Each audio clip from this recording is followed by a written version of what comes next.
Hi, this is Jenny Piccolo, and in today's video, I thought I would give a very, very simple explanation of what Bitcoin is. So, imagine we're sitting on a park bench. It's a great day. I have one apple with me, and I give it to you. You now have one apple, and I have 0. That was simple, right? Let's look closely at what happened. My apple was physically put into your hand. You know what happened. I was there. You were there. You touched it.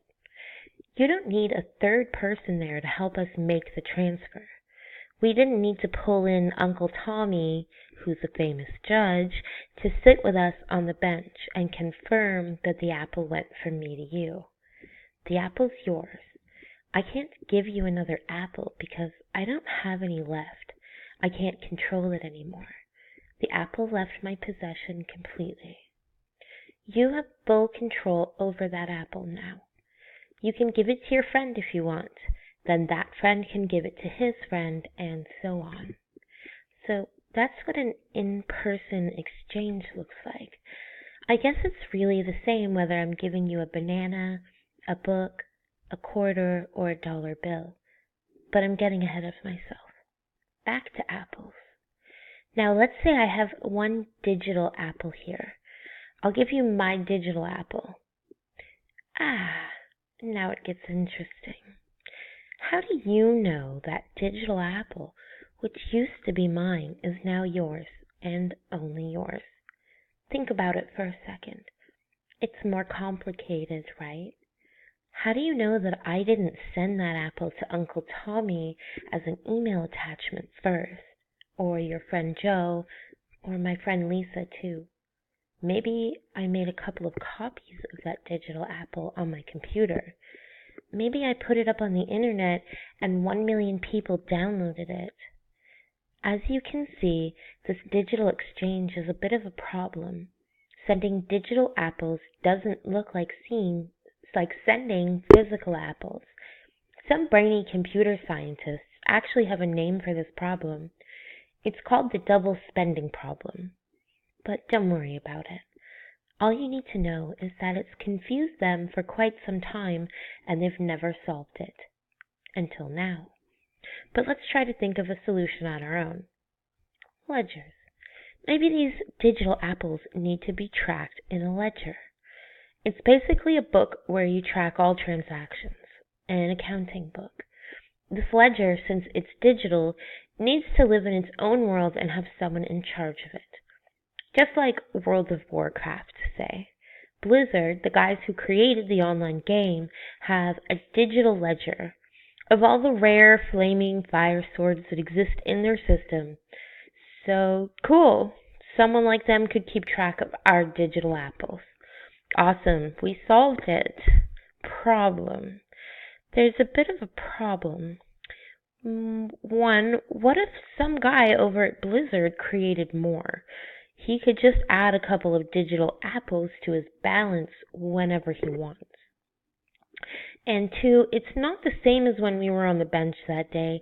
It was just you and me and... going through Blizzard is like pulling in Uncle Tommy, a third party, out of court. Did I mention he's a famous judge? For all of our park bench transactions. How can I just hand over my digital apple to you in the usual way? Is there any way to closely replicate our park bench transactions digitally? Seems kinda tough. So the solution would be, what if we gave this ledger to everybody? Instead of the ledger living on a Blizzard computer, it'll live in everybody's computers. All the transactions that have ever happened from all time in digital apples will be recorded in it. You can't cheat it. I can't send you digital apples I don't have because then it wouldn't sync up with everybody else in the system. It'd be a tough system to beat, especially if he got really big. Plus, it's not controlled by one person, so I know there's no one that can decide to give himself more digital apples. The rules of the system were already defined at the beginning, and the code and rules are open source. kind of like the software used in your mom's Android phone, or kind of like Wikipedia. It's there for smart people to maintain, secure, improve, and check. You could participate in this network too, updating the ledger and making sure it all checks out. For the trouble, you could get about 25 digital apples as a reward. In fact, that's the only way to create more digital apples in the system.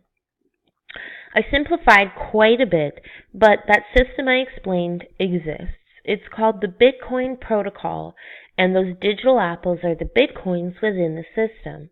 Fancy. So, did you see what happened? What does the public ledger enable? One, it's open source, remember. The total number of apples was defined in the public ledger at the beginning. I know the exact amount that exists within the system. I know they are limited, scarce. Two, when I make an exchange, I now know the digital apple certifiably left my possession, and is now completely yours. I used to not be able to say that about digital things. It will be updated and verified by the public ledger. Because it's a public ledger, I didn't need Uncle Tommy, third party, to make sure I didn't cheat, or make extra copies for myself, or send apples twice or thrice. Within the system, the exchange of a digital apple is now just like the exchange of a physical one. It's now as good as seeing a physical apple leave my hand and drop it into your pocket. Just like on the park bench, the exchange involved two people only, you and me. We don't need Uncle Tommy there to make it valid. In other words, it behaves like a physical object. But you know what's cool? It's still digital. We can now deal with 1,000 apples or 1,000,000 apples, and I can still send it with a click of a button. And I can still drop it in your digital pocket. Or if I was in Nicaragua and you wanted you were all the way in New York. I can even make other digital copies that ride on top of these digital apples. It's digital after all. Maybe I can attach some text on it, a digital note.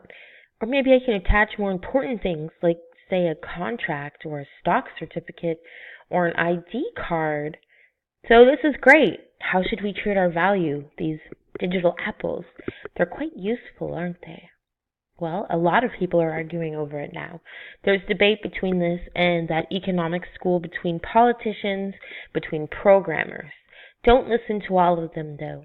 Some people are smart, some are misinformed. Some say the system is worth a lot. Some say it's actually worth zero. Some guy actually put a hard number on it, $1,300 per apple. Some say it's digital gold, and some say it's a currency. Others say they just like tulips. Some people say it'll change the world, and some say it's just a fad. I have my own opinion about it, but that's a story for another time. And now you know more than most about Bitcoin. This has been Jennifer Piccolo, and I hope that you will like and subscribe.